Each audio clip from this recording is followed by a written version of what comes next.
Hi everyone, you're listening to the Vialucci podcast, uncensored and completely unedited discussions about life and everything in it. We hope you enjoy the show.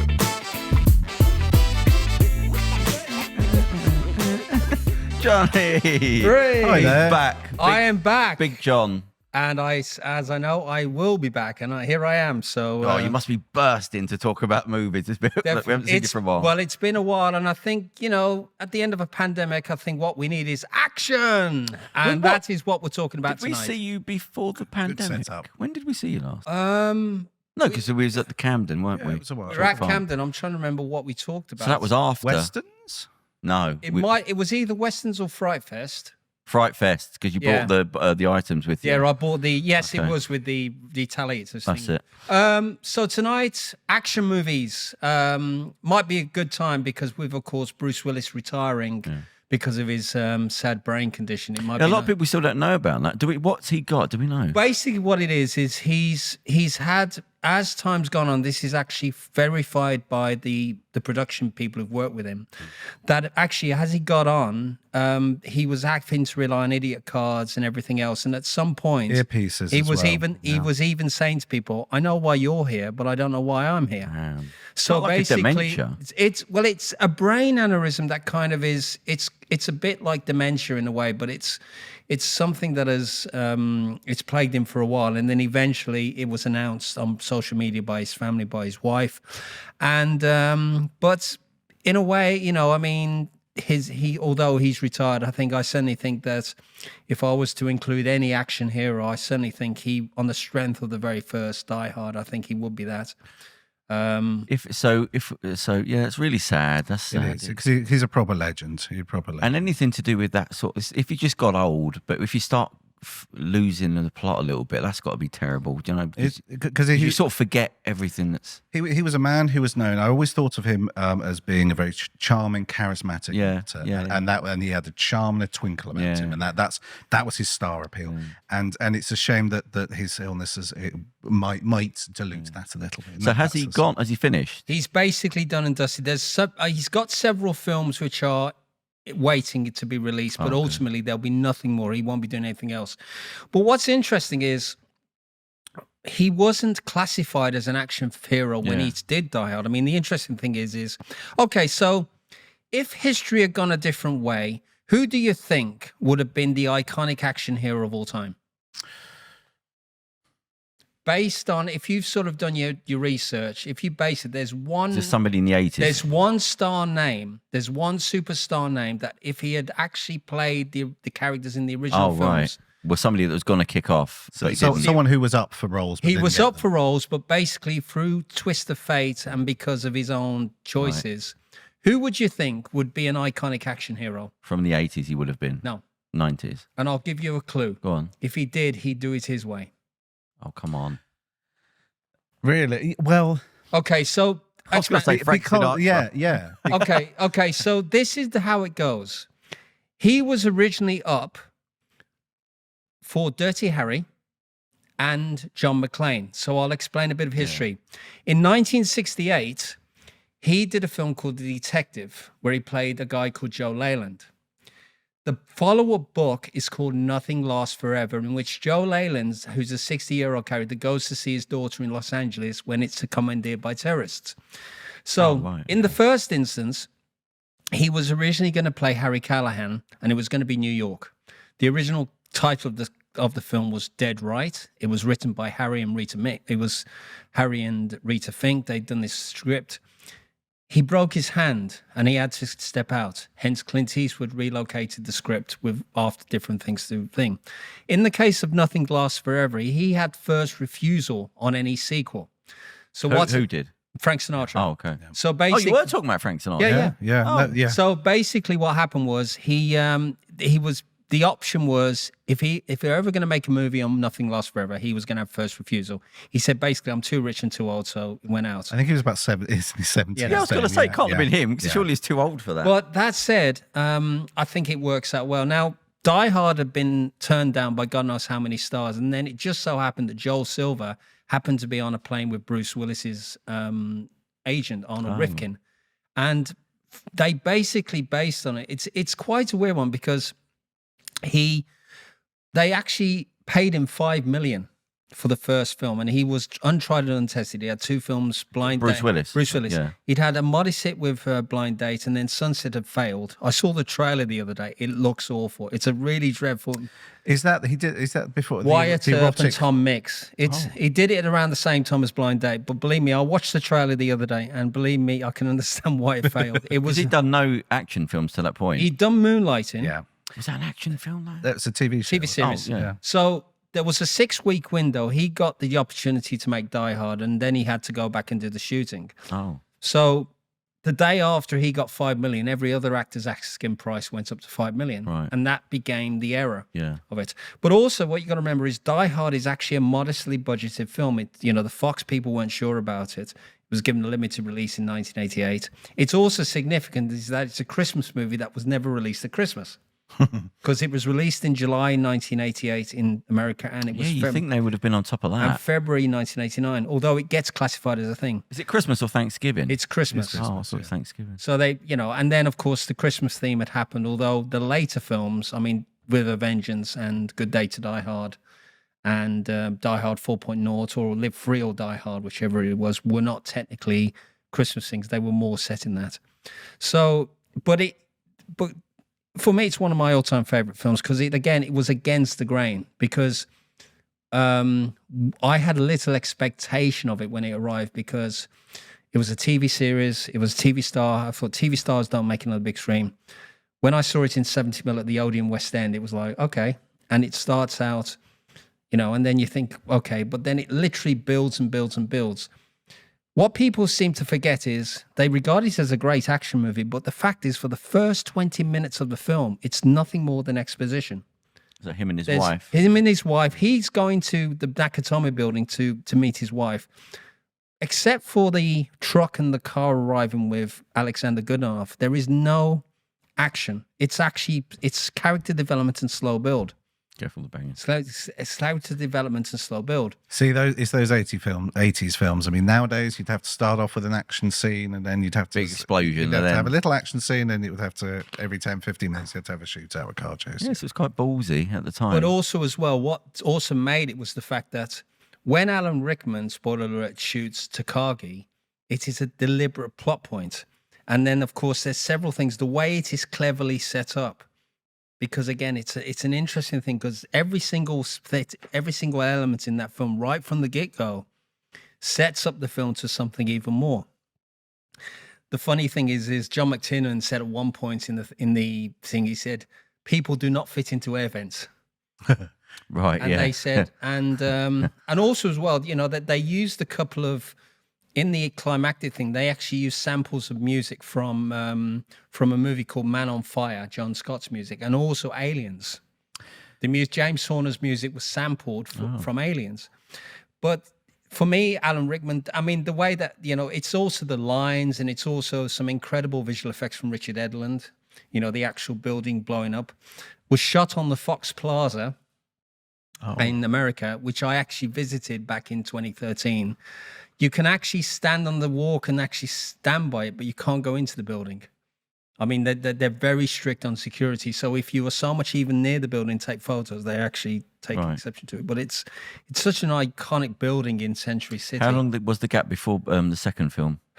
2 years. Yeah, well, it was the summer of 1990. But then by then, the sequel had become, because of the original film and also because of video, because the advent of video, it became a very popular hit, as did Lethal Weapon, which I'll talk about in a minute. Right, that actually sort of made it an even bigger thing. And then the summer of 1990 was cluttered with movies that were actually kind of struggling to make their release date. Days of Thunder, Another 48 Hours, Die Hard. They were all competing for the big summer blockbusters. So Die Hard was on 2,000 screens and stuff, but they were building. I mean, the logistics of shooting the second film were even worse because they actually had to import snow because it was a summer thing. So they had to simulate it. Again, the sequels, I think Die Hard with Vengeance is okay. But Die Hard with a Vengeance has a really good first hour or so. Yes. Like that first bit. It kind of really tails off when it starts getting involved in the whole bit with the gold bullion and then the robbery bit. But it is, but in a way, it kind of parallels the first film because it's about, Hans Gruber's brother. Although I do think it has its moments. But yeah, I mean, the original film has such a vibrant, iconic idea, but it's wonderful when you hear about the fact that it wasn't seen as that back in '88. It was actually something else. Yeah. Lethal Weapon, for example, we talk about now. Again, that was a movie that, again, was very modestly budgeted, was released in the spring of 1987 in the UK. We got it in September of 1987. And again, Mel Gibson, it was his comeback movie. That movie kind of was kind of like a spin-off of the black and white theme buddy thing. Was actually things like 48 Hours, Running Scared with Billy Crystal and Gregory Hines, which was set in Chicago, which is a pretty good. It's got Michael McDonald's Sweet Freedom in it. It's about what had Mel Gibson done before then? He'd done Mad Max. Right. He around 1984-85, he did 3 or 4 films. He did Mrs. Soffel, The River. He did Mad Max Beyond Thunderdome, and 2 Mad Max films before he did Mad Max 1 and Mad Max 2. So Mad Max had actually done well in Australia and had done well worldwide, but when it went to America, it was dubbed into American English. So Warner Brothers had faith in the film, but they had to rename it The Road Warrior in America because nobody had actually seen Mad Max. So in the prologue of Mad Max 2, you actually see some of the scenes from Mad Max 1. It's sort of a narration, but it works really well on its own as a thing. Well, the Mad Max films are interesting because they're kind of really very separate films, and there isn't a lot of continuity between them. And that is interesting. In fact, they have said that the character, the gyrocopter the character, he's a different character in the third film. He's someone else. He's actually like a plane character who actually at the beginning of Mad Max Beyond Thunderdome, he actually sort of commandeers Max's wagon and horses and what it is, he goes off to this kind of new oasis called Bartertown where you can trade for anything, and they've got this thing called Thunderdome, which is if you want to throw down a fight, you have to settle it in this domed arena, and then it becomes like a Lost Children Peter Pan type thing. It's not because I think they'd actually completed it at the end of the second film. It was actually completed because it was, I mean, Mad Max 2 has grown on me over the years. I think it's a much more sure thing. Although I like Mad Max 1, which is a brilliant Australian new wave movie with some great stunts, and it's got that kind of power to it. Was it an Australian produced? Yes, the Mad Max films were Australian produced. They were shot. It was made for about 400,000 and it was shot in various things. But the rule book for Australian stuntmen is different to everywhere else. I mean, there's a story. There's actually a 30th anniversary clip on YouTube of the principal actors from, with the exception of Mad Max, talking about Mad Max. Yeah. And apparently Steve Bisley, who played Goose, who's the blonde guy, who's the terrific guy, who actually is really good in it, he says, we used to turn up on set and all the bikers used to say, actors, you're all going to fucking die today. because they, they were really, the real hard-hearted Australians, that they're real macho and stuff. But what other big films had those sort of Australian companies done then? Was that an outlier? It was a rarity even amongst the Australian new wave, because at that time you had people like Fred Schapisi, Peter Weir, Bruce Beresford, who had made films like The Chance of Jimmy Blacksmith, Picnic at Kangan Rock, and also Breaker Morant. Now, Breaker Morant was with Edward Woodward, right. and it was kind of, until Crocodile Dundee came along, which became such a big hit, which had actually, again, was the crossover hit. It sort of, had done really well in Australia, but then it became a huge hit in America. And then, it became a hit it was a number 1 film in 1987, arrived in December 86. But the Australian New Wave created so many really interesting stylish things. They all went to America. Right, yeah. So Philip Noyce, Fred Schapisi, they'd all gone off to America. So Philip Noyce did things like Clear and Present Danger. Peter Weir did Witness and Dead Poet Society. Bruce Beresford did some other things, but they'd all found their potential. So a bit like Paul Verhoeven and Guillermo del Toro and Denis Villeneuve, they'd all kind of become great exports and done really well in the Americas. So the effect of the Australian movies wave was this kind of unique quality that they brought an interesting trademark to the films. Another director, which we're going to talk about, is John Woo. Now, John Woo is probably one of the most, if you watch a lot of the Hollywood films, he became, on the strength of films like The Killer and Hard Boiled. Hard Boiled for me is probably my all-time favorite John Woo movie because it is absolutely wall-to-wall. Who's in that? It's got Chow Yun-fat. Oh, right. Like most of his big films. So, essentially, it's a cop and a ruthless cop and a ruthless criminal. And at the outset, there's this scene in a Chinese restaurant where there are like basically guns hidden in bird cages. And literally the first 20 minutes of the movie are just manic shootouts. Everybody, it's like the guns are going like that. People are being shot left, right, and center. About 40 or 50 people die in the first. Yeah, and it does not stop right until the very end when there's this incredible climax in a hospital.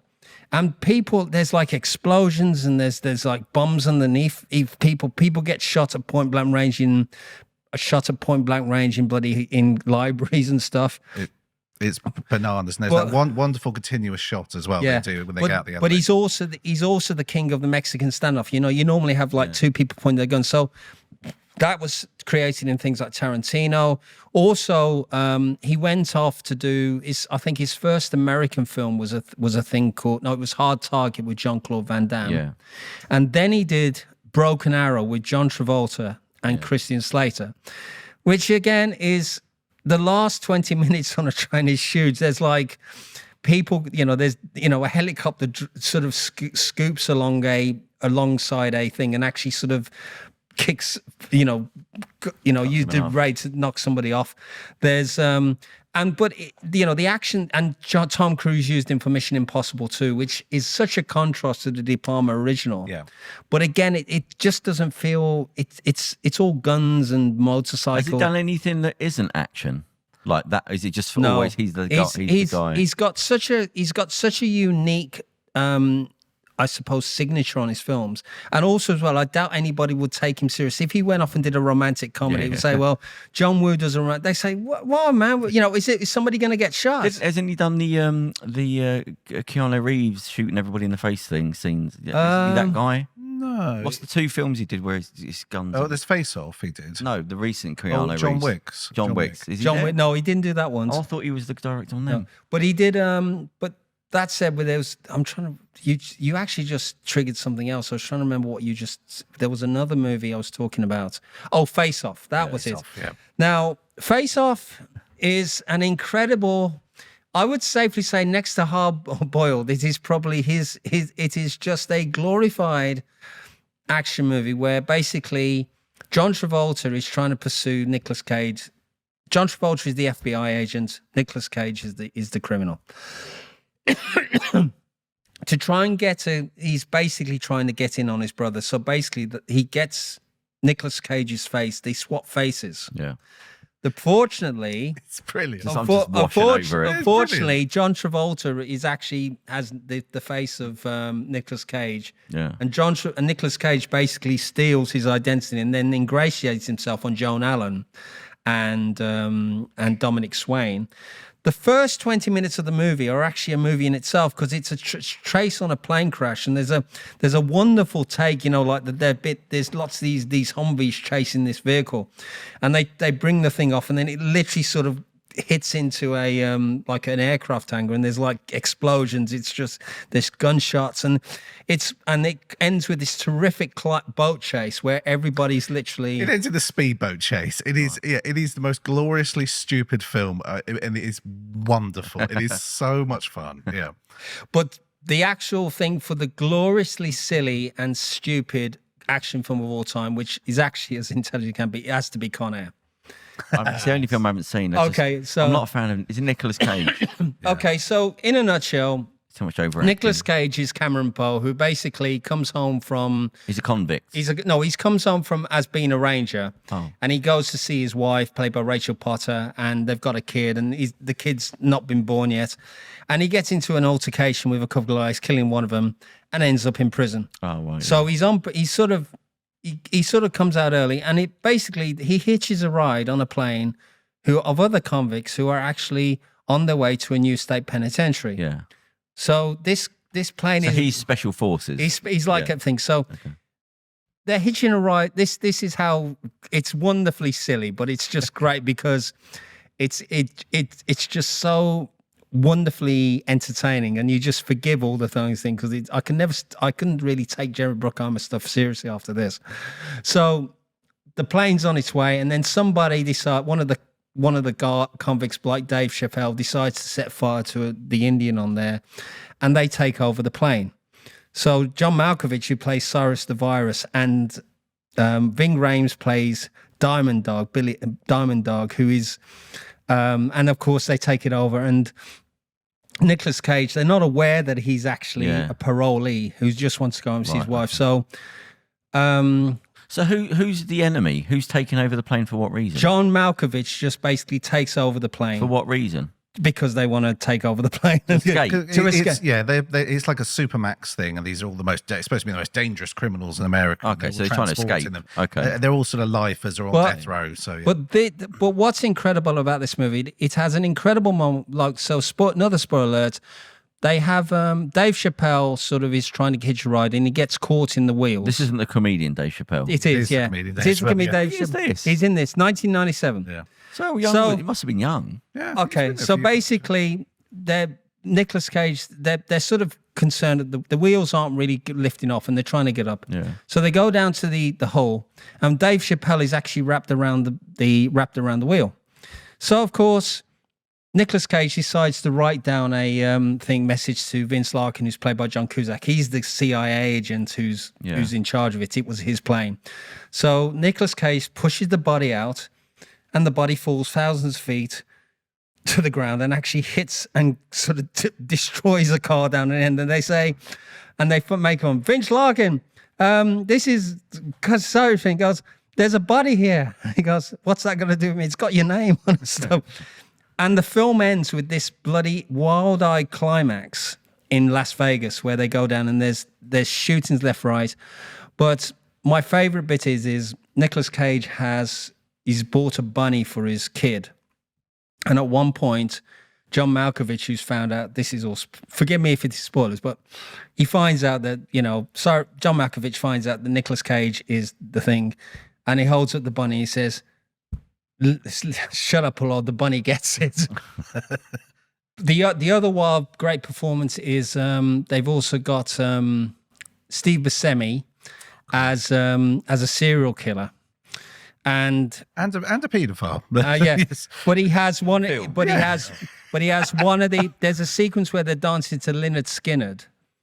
Lynyrd Skynyrd's "Sweet Home Alabama." Yeah. He goes, "Define irony: a bunch of convicts dancing on a plane to a band that died in a plane crash." There's lots of great lines in it, and right from the very beginning, it's what that to me is a real great action movie. And is he being Nicolas Cage in the film? Or is he too early for that? He's quite subdued, actually. Oh, really? Yes. But again, this is another thing about it. If we go back to Bruce Willis, it's again against type. Again, he was always doing things like Wild at Heart and Rumblefish. He was he wasn't really what you would say an action hero. Same with Keanu Reeves, 1994 Speed. Again, Jack Traven. Yeah, there's a few people then have reinvented themselves as action heroes. Liam Neeson in Taken. Yeah. And what did he do early on? He did things like Schindler's List, and he was also before that though. Or did he start older as an actor? Well, he started young, but he also appeared in. Interesting enough, which is another person we're going to talk about. He was actually a film director, Peter Swan, in the fifth and final Dirty Harry film, The Deadpool. Oh, okay. With Jim Carrey. With Jim Carrey as the comedian. Jim Carrey. Well, he was known as James Carrey in the film, but basically he plays a rock star called Johnny Squares, who dies. Johnny Squares. Yeah. So the Dirty Harry films, again, going back to what we were talking about originally, again, Clint Eastwood took it over. They reshot it in San Francisco. again, that's a really consistent series because it dealt with some interesting things. In the first film, it was a sniper, who held the whole ransom. In Magnum Force, it was a bunch of cops who were trying to carry out things. They were Keith would describe them as Brazilian death squads. In the third film, it was terrorism. In the fourth film, it was a woman swearing revenge for rape and stuff. And then in the fifth one, it's about people becoming a media circus, and they created this list called Deadpool. So Harry Callahan ends up on it. Has a really, it depends how you approach the next one, but there's a car chase between Harry's car and a remote-controlled model car, which through the streets of San Francisco, which is quite silly, but it's quite fun, actually. Does it look bad? It looks fun. It's a fun movie, but with the kind of the music by Lalo Schifrin and the one-liners and because it's got a bomb on, doesn't it? It's got a bomb. Yeah. But in the first film, Sudden Impact had the immortal line "Go ahead, make my day," which was used by Ronald Reagan in his thing. Dirty Harry has the classic thing, "I know what you're thinking, punk. Did he fire 6 shots or only 5? Tell you the truth, I lost track myself." So you think Clint Eastwood, he was older-ish then, like Dirty Harry, and he's still doing it? Well, he'd been a badass for a while. That's because he was doing the spaghetti western. Well, he just done the spaghetti westerns, and he was actually sort of, I think he was in his late 40s, early 50s when he did the first. He was actually 1970. He was 41 when he did the first Dirty Harry. Really? So how old was he when he was doing like Fistful of Dollars and all that? That was 30, because 1964, 66 and 60. That as a career, all those films right to now. He's 90. He's 90 something now. Yeah, he's got to be. And as I say, he was the first actor to make the successful transition from TV to film, because he did Rawhide. Mm-hmm. Then he went to Italy to do those westerns. It's funny to be a western actor and then just transition into, like, you were in westerns and now be into... You were in the business. He was in the business so long that he's done... You'd expect there to be a drop-off for the new actors. But that was actually his choice. He wanted to say, well, look, I want to try different things, so he would do Every Which Way But Loose, which was against the grain. Yeah. He would do, he did he did High Plains Drifter, which was on ITV4 recently, which is a ghost story. He had the Outlaw Josie Wales. And then he did things like... he sort of segued into directing. In the Line of Fire, which I quite like, yeah. Which is, again, In the Line of Fire is, what's wonderful about that is it's actually one of the few films... he directed that, didn't he? No, Wolfgang Petersen did that. Okay. But the great thing about that film was that actually it wasn't produced by his company Malpaso. It was done by Castle Rock, the Rob Reiner company. So again, it was something I think he must, after he won the Oscar for Unforgiven, he thought, well, I'm going to be a gun for hire. Yeah. And then it's just one of those, again, what makes that work and what makes a good action film work is the dynamic between, again, Eastwood and John Malkovich. Mm. And this is something that works really well. When you look at action heroes, I mean, if you take Steven Seagal, for example, Deep breath. I was waiting for the jump from sort of actors. But his early work, I think, from Above the Law, aka Nico, in 1988, through Hard to Kill, Marked for Death, Out for Justice, and then Under Siege. The first I watched that first again. I watched that recently. Yeah, because it's on Disney Plus in 4K. Yeah, it's great. It works. But it works because Seagal actually is Seagal, but actually the reason it works is because of Tommy Lee Jones and Gary Busey. Yeah. Because like in The Fugitive, I think the dynamic works really well because Tommy Lee Jones actually holds the film together. I mean, they showed U.S. Marshals last night, which is the sequel, which is actually the showcase for Tommy Lee Jones. Again, I think probably because Harrison Ford isn't in it. Yeah, you're right, because a lot of his films are basically the same, but they just drop off. But there's a difference between those and like Under Siege, and it's because of the other characters that are in it. It's not having just a good villain. Yeah. And also as well, I mean, but the Seagal stuff, the early stuff between that and 92 with Above the Law, I mean, Andrew Davis, who directed Under Siege and The Fugitive, he also directed Chuck Norris in his best movie, Code of Silence, which was another Chicago film from 1985. I haven't seen it. It's really, if you ever get a chance, it turns up, I think, it might turn up on 5 Action or something, but it's Chuck Norris plays Eddie Cusack and there's punch-ups and there's a climax involving some automated, like, special weapon or something. But there's a great chase on top of the Chicago train where, and if you look in the trailers, it leaps off and leaps into the thing. But again, I think Segal had actually, the reason he got that was because he was teaching Michael Ovitz, who was at one point the most powerful agent in Hollywood, and he got a goal in that. Jean-Claude Van Damme, so the story goes, actually did the splits for Menachem Golan and Johan Golubas. Waited in his office, and did a film called Bloodsport, and then he did Cyborg, and then he went on to do things like Time Cop and actually Sudden Death, which is effectively Die Hard in an ice rink.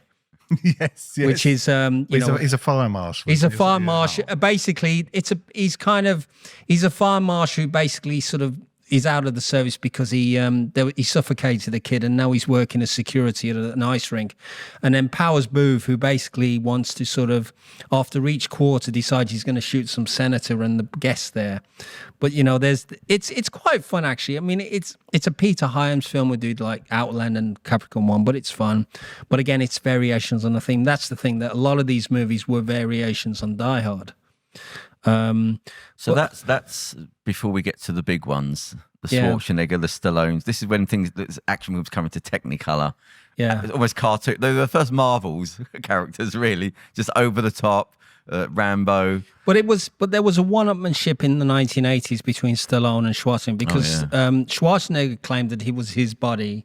And he said he never used a body double because his ego wouldn't let him. Yeah. But he was really keen to get the bloodthirstiness of things like Conan and make it like a proper thing. And then so who kicked in? So Rocky was first. So there was Rocky. What year was that? That was 1976.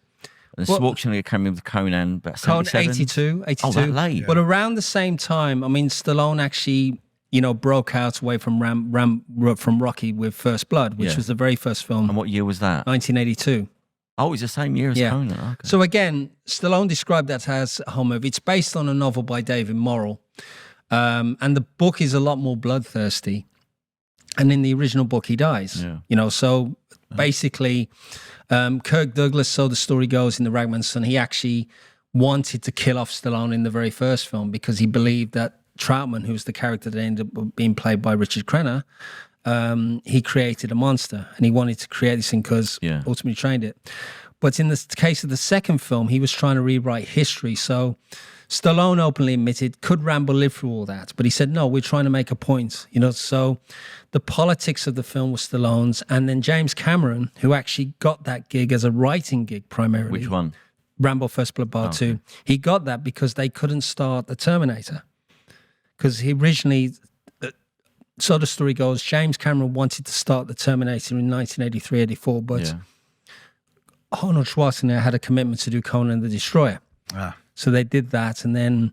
But so James Cameron worked on Rocky, Rambo 1? He worked on the second film as a purely writing thing, and he also wrote, again he wrote Aliens as a treatment, and then 20th Century Fox took a chance on him, and then it became a big thing. How did Rambo 2 start? Did it pick up anywhere relevant to the first one? It was in the first film. Okay, so at the end of the first film, spoiler, he gets arrested by Troutman because he's basically almost destroyed the town. Yeah. And then Richard Crenna, he breaks down in the police station and then goes off to prison. Troutman comes to see him in prison. He's breaking rocks. He said, "Look, I'm going to help you when you could." The second film. And he says, "Right, there's a recon for POWs in Vietnam." Oh, right, yeah. And he basically gets recruited in service, goes back to Vietnam, goes into the jungle, kills an army, with nothing more, and wins the Vietnam War. Well, the funny line is he says that he said, "Look, sir, do we get to win this time?" And then he gives this speech at the end of the end of the second film. He says, he goes, "I want everyone to know that everybody's supposed to want our country to love us as we did them." And then he walks off. And then in the third film, he's working in a monastery, and then Troutman gets captured in Afghanistan. Right, yeah, and then so it's quite relevant because we've kind of come full circle with everything that's going on in Ukraine. The Russians are the bad guys again. And Rambo 4. John Rambo. Which one's this now? This is the latest one. This is 2000, where he's in Vietnam. He's in Indonesia. This is when he really bulked up. Is that the one? He's in Indonesia, and a bunch of charity workers want to go river to Burma, and Burma is run by a sadistic guy. Now, if you thought the first three films are violent, right from the very start of Rambo, and it was actually on TV the other day, the last 20 minutes is just, it's every, there's so much bloodshed. I mean, they've really upped the blood ramp because people get literally. Yeah, it's not just death count. It's blood. It's specifically bloody. With that and with the other one as well, the more recent one. Yeah, Rambo Last Blood, which I did see, which again is. I saw that. Well, basically his niece goes off. Yeah, I saw. I just gave up. I just thought. I kind of this 70-year-old man. That was a guilty pleasure for me. No, I kind of liked it is. If you're a Rambo fan, I thought it was okay because I think it sort of finally said, look, what mood's he in as a Rambo? Is he jaded still? Is he American? The trouble is he's been jaded in every bloody film. But that Indonesian one, he really was like, for fuck, I hate everything. He goes, fuck the world. But the thing is he gets into, like he says at one point, he sort of holds an arrow against one of the things to go, listen, this is what we do. So if you want to fire now, then it won't matter and stuff like that. But what I loved about it, and I do like John Rambo because it's actually the relentlessness of it's what a Rambo movie should be, and but if you're not into, I mean, that scene where he takes that huge gun and then he literally liquefies the bloody truck full of thing, I was like, what the hell is it? But the fun thing about it is it's such a wow moment because you look at it and you're thinking, did that really happen? Well, the thing is that is like, I think in lots of films they cut away from that. So you know what I mean? You see someone do something horrible, someone about to get shot in the head, and it's sort of you go boom, and you get the reaction shot of the guy doing it. It cuts away. No, it sort of lingers on it, and you're like, oh, you're expecting it to sort of cut away, and it doesn't. Well, it's completely proactively trying to shock you. Yes. I mean, when you're shooting people in the face with helicopter weapons. Well, that's what I found about the like the last one as well. Like he was sort of he rigged up all these booby traps again. Right. Booby traps. So he's more intelligent in this one, isn't it? No. But it was all these sort of Mexican cartel sex trafficker people. Yeah. So it's fine, whatever. You know what I mean? It's fine to be horrible to them. It's like Nazis. It's really do whatever he wants. Yeah. But he sort of had punji sticks, and they're all sort of going, and then he just walked up to them and just it's like a sawed-off shotgun and blew their head straight off. Right. And I'm like, oh my God, he's like finishing off the wounded. I was like, oh my God, What happens at the end? Is he done? He's kind of done. He brings the girl back, and then essentially there's this montage in the end credits, which is all the kind of key moments from the original film, because it shows like a montage of images from all the first blood. Because you kind of sense that he's like with Rocky Balboa. He kind of got to the point where I think he's got to the point where he just wants closure with it. He knew he had another film in it, but I think Stallone, wants to sort of move into directing and stuff. And I think Rocky Balboa, slightly changed subject, was a really great way of ending that saga because it was very satisfying. I think it's the best sequel of the Rocky movies, emotionally. Yes.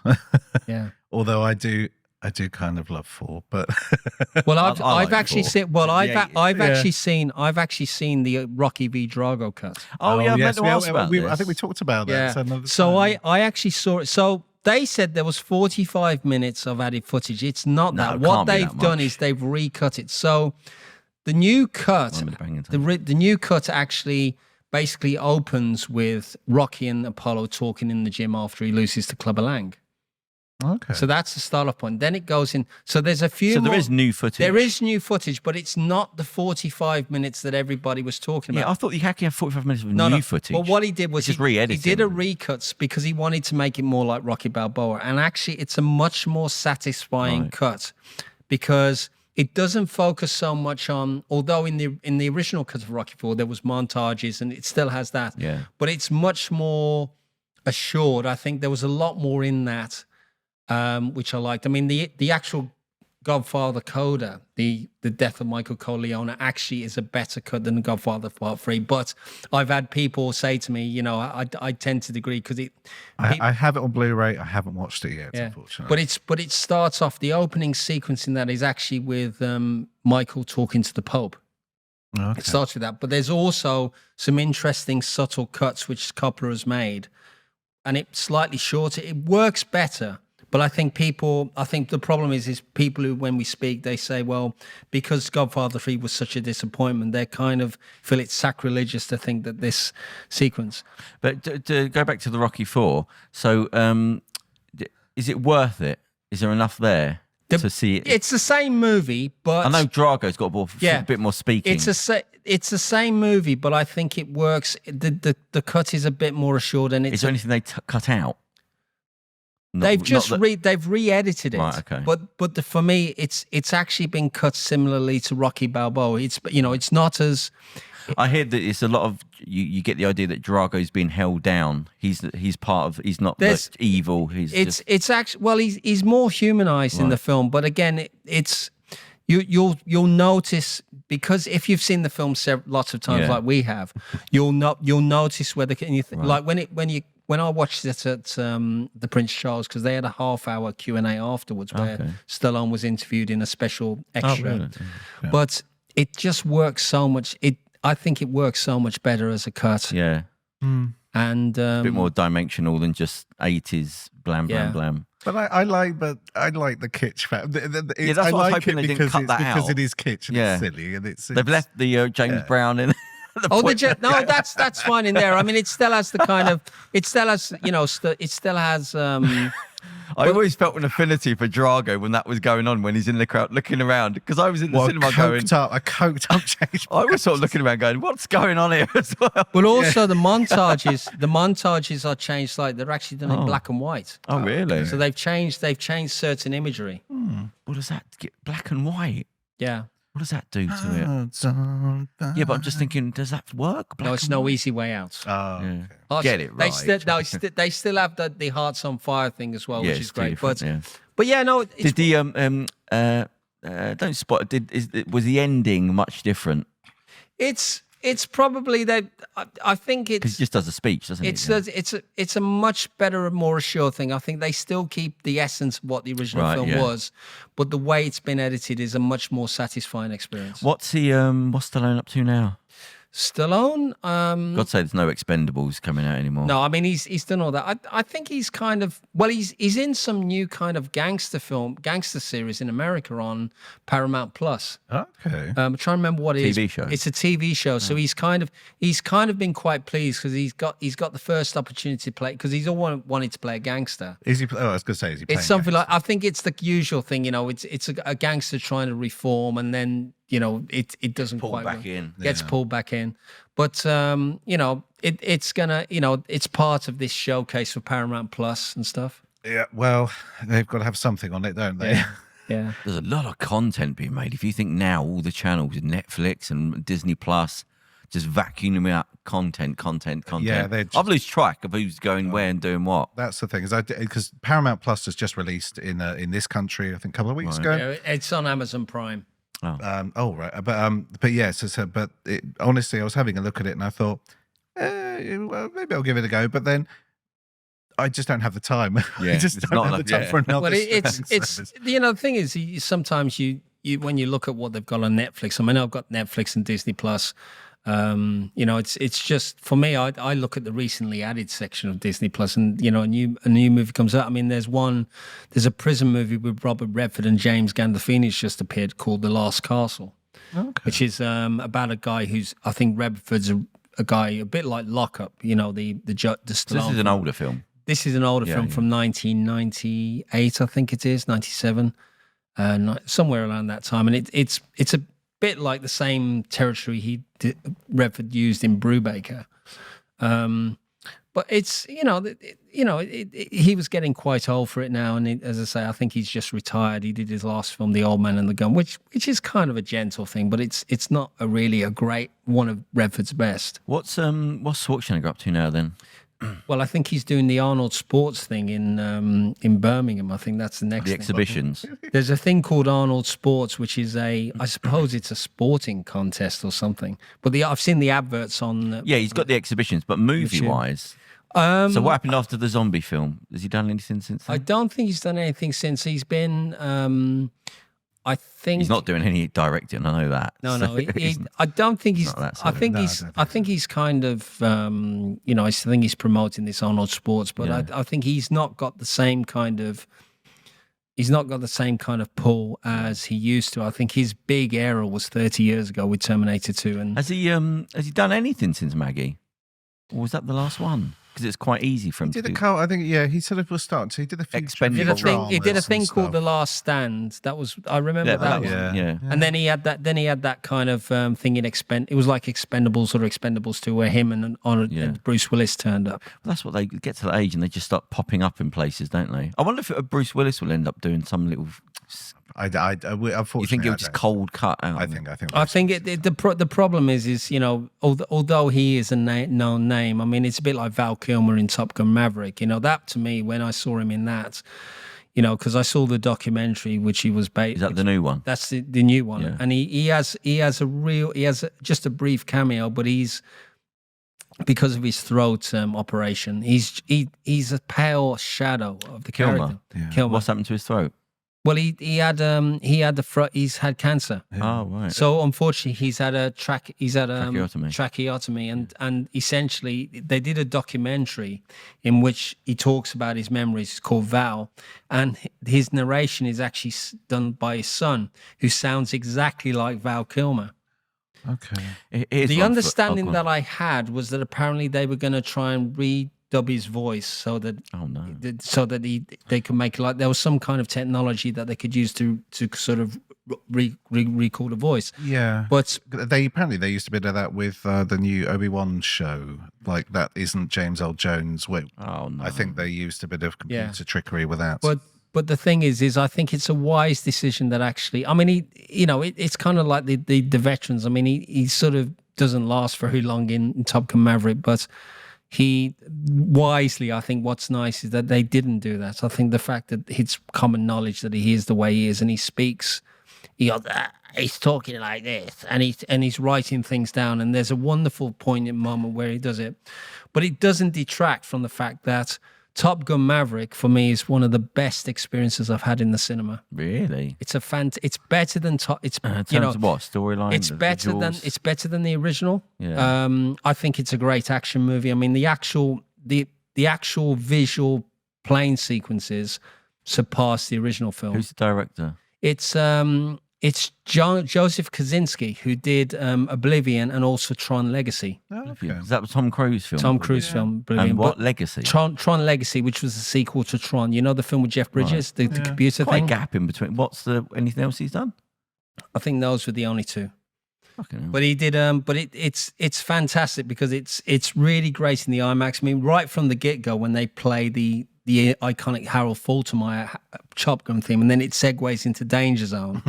It just starts like that, and then it's because they used IMAX cameras, and it's like a next generation of things. And Miles Teller, who's from Whiplash, he plays the son of Goose, who died in the original, and there's this kind of one-upmanship about it. But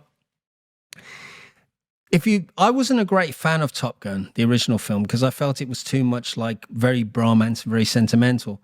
This one actually is just joy. I mean, the Top Gun fans will like it, but if you didn't like the original, it's actually because a lot of people have actually said this. They love it for the fact that it actually it's exactly the Top Gun film that we wanted to see originally. Right. Okay.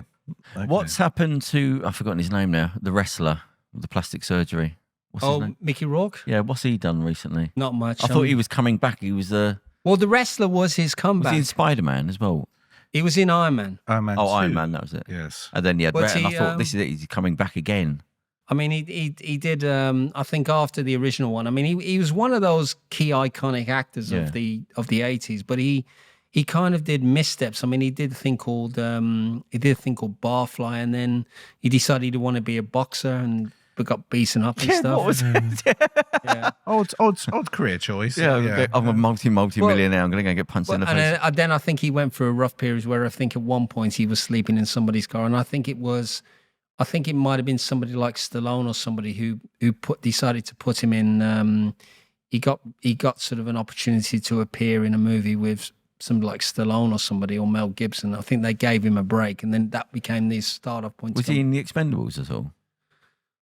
Don't think he was he? Wasn't he? Was in something. I think it might have been Iron Man 2, but I'm trying to definitely remember. Iron Man. He had the whip. He was the Iron Man. But he kind of, somebody gave him a break, and on the strength of that, they trusted him again. So before the wrestler, I thought that was the one that he was given. I don't remember what he done after that. Did he do anything? You think? Because he should have won an award for that. I think he did win that. He won the BAFTA. He won the BAFTA for Best Actor for The Wrestler, but I think his kind of comeback work has been quite sporadic. Right. Okay. And there isn't any mental health or drug things, is there? Is to stop him? I don't know. Chances are, no. From if you see him, I think there probably was some level of drugs involved. I mean, he was in. I just thought he was making a comeback after The Wrestler. He seems a bit of an erratic. Yeah, he seems to vanish. But he always was. Yeah, that's it. Yeah. Will Smith. What's happened since the slap? Well, that was heard around the world. Well, I think the thing is, he must have had films planned to come out. He was originally planning to do. I think the latest thing is he's trying to do a sequel to I Am Legend. Oh, that's been a problem for a while. Yeah, because he wants to do that, but I think the problem is he died at the end. Well, I can't remember. Keanu Reeves died in The Matrix, and he came back for Matrix Resurrections. True. But I think that with respect to what happened, I just think that he, with the whole Black Lives Matter and everything else, I mean, he well deserved that award for King Richard. But I think the problem is he did shoot himself in the foot because of that. I think it's very, if he had the opportunity on that night to just say thank you and do stuff. And at this time when we've got woke and we've got like Black Lives Matter, he probably didn't do anybody any favors. He didn't help anyone. No one came out of that. And I mean, the fact that he got banned for 10 years, and even he regretted it. So, but I mean, in terms of movie, he must have had movies coming out after that already filmed. I think Netflix or Amazon had a deal with him, and then they put it on hold. Oh, it's like it's like for example, if you take what's happened with Amber Heard and Johnny Depp recently. Now, Johnny Depp was he was another guy. He's another example of somebody who actually found his way into action with the Pirates of the Caribbean film. Yeah. He's now going to find, because he's won this court case, he's actually going to find himself sort of in favor again, because this is what happens in Hollywood. Mel Gibson was the same. He went for a period where he was, this Hellraiser thing, and then he found that he was, he became like, with things like Hacksaw Ridge, and he's going to be directing the 5th Lethal Weapon. Oh, okay. Because Richard Donner died, but he basically and I think that'll be an interesting sequel because Gibson's an established. I thought there was a 5th Lethal Weapon. No, it had been in the works, and Richard Donner and Mel Gibson and Danny Glover were going to do it. Yeah, but then Richard Donner died. Is Danny Glover still about? Danny Glover is still there, but I think Gibson asked Danny Glover, "Would you be pro?" But I believe that it will be a good one because Gibson is. I can believe that will be a good one because Gibson's an established director because he's done Braveheart and Apocalypto, and he's Hacksaw Ridge, which is a fantastic war movie with Andrew Garfield. So that one I would definitely look forward to. You reckon with Will Smith that nothing's too bad has happened, but they're just sort of like testing the water at the moment to see how things work. What they will do, like anything, is when something bad happens to somebody in Hollywood. It happened with Winona Ryder. Yeah. Winona Ryder, for example, after her shoplifting was out of favor, she's now found favor again because of Stranger Things. Okay, so you leave it alone and come back. Because if you've got talent will always kind of win through. Yeah. Michael J. Fox, for example, he kind of, with Parkinson's, for example, he did manage to have a successful career after he was diagnosed with things like Spin City and stuff like that. But again, he'll always be known as Marty McFly in Back to the Future. But Will Smith, I think it remains to be seen. I think that he's got to do a lot of groveling. And he's got to actually go on set, and he's got to sort of be one of the boys again. He's got to kind of go back to that period before Bad Boys when he was mid-90s, before he became a marquee person, because he was doing things like 6 Degrees of Separation, and around that time he has to get back to basics, a bit like Eddie Murphy. Eddie Murphy became this huge star, and he did Beverly Hills Cop and 48 Hours. But again, he lost his way a bit and became a little arrogant. Yeah. And then he kind of reestablished his career with things like Shrek and, Dolomite Is My Name. Love that. Which is absolute. Which for me is actually Eddie Murphy's best performance since the Beverly Hills Cop days, because he literally captured Rudy Ray Moore, which is, and it's just a fun. It's a joyous movie about filmmaking. It's basically Rudy Ray Moore was he basically was trying to be like one of the blaxploitation people, and then he created a character called Dolomite, and he did a movie called Dolomite, and there's a real funny trailer on there. He goes, Dolomite is my name, and fucking up motherfuckers is my game. And there's talking of what's happening with the Triplets film with Schwarzenegger and Eddie Murphy. Isn't he supposed to be? That's been talked about for a while. I think that might you can get away with that Schwarzenegger because there's not a lot of action, is it? You could get. But it's that again. It remains to be seen, because I think also it's a movie that he was very successful in. I mean, I think if it's going to happen, it'll be with Jason Reitman directing, because Ivan Reitman, again, who directed the original, he died. Did you say Jason Reitman? Jason Reitman. Is that his son? Yeah, his son, who did he did Juno, and he also did Ghostbusters Afterlife. He's a big star. Which again, but it'll be interesting to see. But then again, is it something I want to see? I just think it's one of those movies that you. I just think timing-wise, it works for them to bring them back, put them on top. You know what it is. Danny DeVito. Is Danny DeVito still alive? Yes. But age-wise, it works. Just. But again, I'm not quite sure. I'm not overly that keen on it, because I just think, look, okay, fine, but it's. I'm just thinking in terms of Schwarzenegger, he's got to make films because he has to be in front of the camera, and he hasn't got a lot of options. I think that sort of works. That's as best you're going to get, mate, as a mainstream. Well, there might be one final act for people like Schwarzenegger and Stallone, because I felt when you watch the document, read his book Total Rebuild, and he talks about his career, and he talks about where him and Stallone were trying to outdo each other just purely on death numbers, and I think Total Recall he got over 120 deaths or something like that, and they were counting how many squibs they used to blow but he said when he did the what was the Sonia, what was it called? Red Sonja, and he didn't want to do it, but he said I'll do it to, what's his name, the director? Appease. No, he did it to satisfy his contractual obligation to Dino De Laurentiis. But yeah, that's it. He said I'll just do a couple of scenes. But even I mean, I remember watching a review of it in '85, and it was like when it first came out, and it's one of those things you just thought, no. But in the book, he said I'd do it just to sort of help, and he said I'll come and film amongst doing like, and he said he put everything they filmed, they put in the film, and they shoved him on the poster. It was actually him walking to his trailer and back, and having a fag around the back. Just said it used it all. But I think in terms of the quality of the action, I think Schwarzenegger actually slightly edges Stallone for things like Commando and Raw Deal, and Red Heat and Total Recall and the Terminator films. Because his old films were all of a type. They were cartoon character films, sort of. At least Stallone was up and down. He was just blah, blah, blah, blah, blah, blah, blah. So that's action films of the past. We've done that. We've covered everyone. Mm-hmm. So to finish off, what's going on? What we're doing? We're coming out without lockdown. It's all closed down. Making films. What's happening action-wise? Who's what doing what? Anything major happening? It's all Star Trekky and Star Warsy, and I think there's time. I think the action film, I think, is kind of on a hiatus at the moment. Avatar 2, that's coming. Avatar 2's in December, which again I saw the trailer before. December. Yeah, I saw. Bloody hell, that I saw away.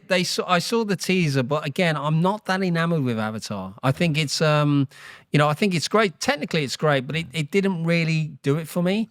It just had novelty factor in the first one. Yeah, it was fine. I remember watching the first film and I was like, this is fine, but it's just quite bland. You know what I mean? And they've made 3 of them, isn't they? No, so there'll be the second one. But I think the no, I mean they've got more. In the pipeline. They had like 5 or 6 planned. Yeah. But I think Cameron. I think from what I gather, Cameron's just decided he's going to just make Avatar films and then retire. Oh, Jesus! Because he's kind of felt that because they take so long to make, and because he's trying to push back the technology with, Cameron has actually tried to be somebody who's pushed back the boundaries of technology, because the actual metal robot was actually originally conceived for the original Terminator, but he didn't have the technology. That's why when he created the water tentacle in the abyss, the CGI was actually where it did. And then all of a sudden, creating Terminator 2 was actually the start-off point for the CGI era of it.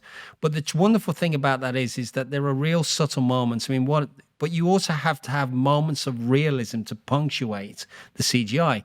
The classic example is in Terminator 2 when the T-1000 comes through the window and he gets the gun trapped, through the bars, isn't it? He has his handgun. And then, but I saw Jurassic World Dominion the other day, and again, I people ask me, what do you think? I said, well, it's okay, but the thing about it is that the CGI is not a surprise anymore, and you can when you gone. So I think what they need to do is they need to get back to an in-camera. I'm not quite sure what the next big action movie is going to be, because I think Tom Cruise is really pushing back the envelope with things like Mission Impossible. I mean, the latest trailer, there's a brand new. Watch the latest Mission Impossible trailer. It is like 2.5 minutes of just these incredible images. You think, and they've kind of got. Are you talking about a new Mission Impossible? There's a brand new mission. There's a. I think it's called Dead Reckoning or something. Yeah, it's been. And it's how many is this? 3? It's 8. It's the 8th, I think. But the trailer is so the clue I can't is even count that. But the clue of the title is it's Mission Impossible Dead Reckoning Part 1. Oh, God. So my feeling is, but it does this will be have the final, probably two-parter. Yeah. But the thing about it is, it does have a touch of the No Time to Die's about it. I get a sense that they've kind of got to the point where it looks ultra serious. It doesn't have, I think the first Mission Impossible in '96 was playful and it was really in spirit with what the original series was, but I think that the movies have kind of veered away from that. They've kind of taken on their own identity. This new film, I think, has got to, I think the kind of fun element of action has kind of gone out the window. We don't have things like Commando where you have Don't Disturb My Friend. I think a lot of my biggest issue at the moment is that the action movies are taking themselves way too seriously. This is what I think my biggest issue with the Bond movie, for example. There's no fun in the Bond movies anymore. I enjoy. Don't get me wrong. I think No Time to Die is a very competently made and it's a well-made movie. But I'm hoping for the next one, whoever plays the actor, I genuinely hope they get back to the fun escapism of things like the Roger Moore era. The Roger Moore era. Yeah, that's okay. Yeah, because that's interesting. And they in fact said that recently. They said we are going to take a slightly different direction with the next load of films. Because I've been saying this for a while. I think we're due a more sort of a lighter tone of them. I think the lighter tone was definitely in Pierce Brosnan's thing, because although there were serious moments, I mean, I watched Tomorrow Never Dies the other day, and I like the fact, for me, there's fun moments in that where, like when he has when Kaufman goes to me, he goes, I could shoot you from Stuttgart and still make it look like a suicide. And then there's that, and of course it's got one of my favorite action moments in it, which is the car. When he's remote control car around the car park. Oh, right, yeah. And he's got all he's got is there, and it's just literally one of the most best self-contained things. But you need, I want to see something which combines like On Her Majesty's Secret Service with The Spy Who Loved Me, which is a spectacular opening, kind of taking the spirit of, one thing they've never explored in the Bond movies since On Her Majesty's Secret Service, which again, No Time to Die tends to be mirroring because of music things, is they've never actually explored the relationship between Bond and Mark-Ange Draco, who was Tracy's father. Because in a way, he actually is this character. He runs a crime syndicate in Europe, and he also has legitimate business, but they've never really explored that. We get a sense, at the end of On Her Majesty's Secret Service, Tracy is shot, and then at the beginning of Diamonds Are Forever, when at the beginning, Connery's going, "Where's Blofeld?" and does the whole thing, but that's never really been explored in the Bond. So I think that what they need to do is they need to kind of go back to the drawing board, say, look, Daniel Craig, you've had your fun. You did 5 great movies, but like reinventing everything. It's, again, the movie people are listening, if you've seen it, you understand what I mean. And I want more fun escapism. I want kind of the gun barrel at the beginning of the film. I want to have fun moments with women. I felt. See, that's the problem now. I felt that the first Kingsman movie was a better Bond, was more of a sort of Bond. I quite like the first fun. one. I just can't watch it. It was fun and it was silly and it was actiony, but it was more of a sort of it was a Roger Moore era sort of 70s, 80s James Bond movie, and that's why I liked it. Sequels not so much, but yeah. What's the who are they talking about as the new James Bonds? Well, they're going for Pepe Reggie Jean, I think he's from Brighton. And they kind of I think what they're looking at is, I think at one point, although this was a joke, apparently they said that Prince William would make a good Bond, and I don't believe that was one thing they said. Although that it's sort of fluctuating, because I think Idris Elba apparently is back in the running again. I think Tom Hardy again was another one. Jamie Bell was a wild card. They reckon Jamie Bell was going to... He's the guy from... He was in... he was the original Billy Elliot, but he's a lot older now. Christ. He's now married to Kate Mara, who's the girl in The Martian.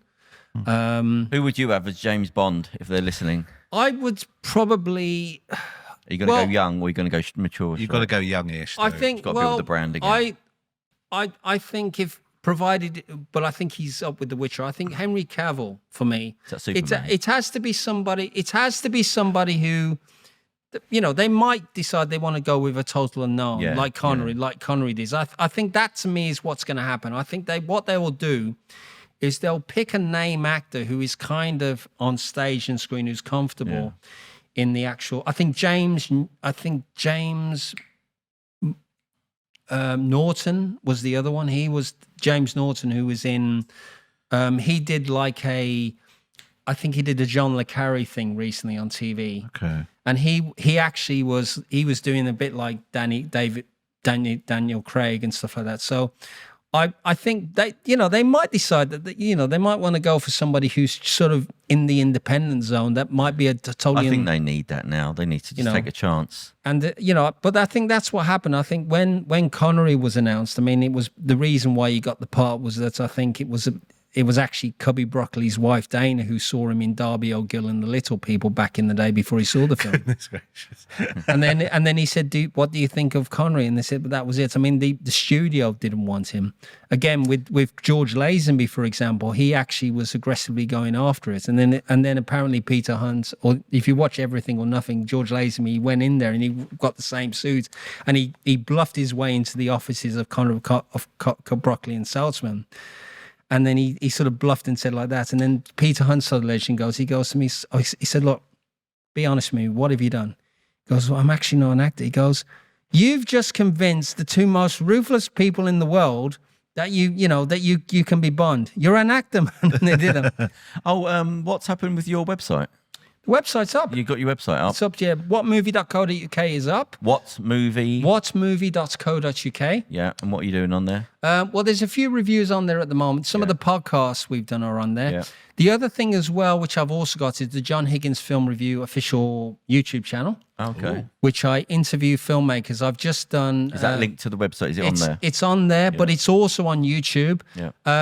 Some of the recent interviews that I've done include an interview with director Olia Alperina, who worked with the late Elena Hutchins on who was the woman who was cinematographer who shot on Alec Baldwin's Rust. Oh, right, yeah. Really worth watching. It's an interesting interview because she talks about working with her, and of course they were both immigrants. The other fun one was I did an interview with author John Walsh about his book on Escape from New York. Okay. So it's an interesting thing. He talks about that. I'm actually going to be hoping to interview him later this year. He's got 2 new books coming out. One of them on Conan the Barbarian, but also that's in November. In September, he's actually got a brand new book, which is about the making of Doctor Who and the Daleks and Daleks Invasion of 2150. Oh, okay, good stuff. Yeah. So basically, if anybody wants to do an interview about films or talent, then by all means get in touch with me. And they can contact you via that website. Yeah, they can contact me via What Movie. Okay. You can. But by all means, you can follow me on Twitter and stuff like that. So when's your next? You are Mr. Fright Fest to us. So when's the next one? The next Fright Fest. You're always there. Well, first the in the next queue. well, the next Fright Fest is actually taking place again late August, bank holiday. Oh, August. Tickets are available at Any Fright news Fest. about it? What it is? Nothing yet. Although I heard from one the organisers do say that the actual lineup for this year will be announced on 14th of July. And I'm assuming we can rely on you to be there. I will probably be there, yes. But it's going to be a great atmosphere. I mean, the community is great, and but I'm also doing a lot of festival coverage at the moment, and interviewing filmmakers and stuff. So if you go on the website, you can see some of the interviews. There's some brand new reviews. There's about 300 titles on there of classic movies, and it's going to evolve, and we will we'll continue to put content on there as and when it can. It's just a case of finding the time and dedication.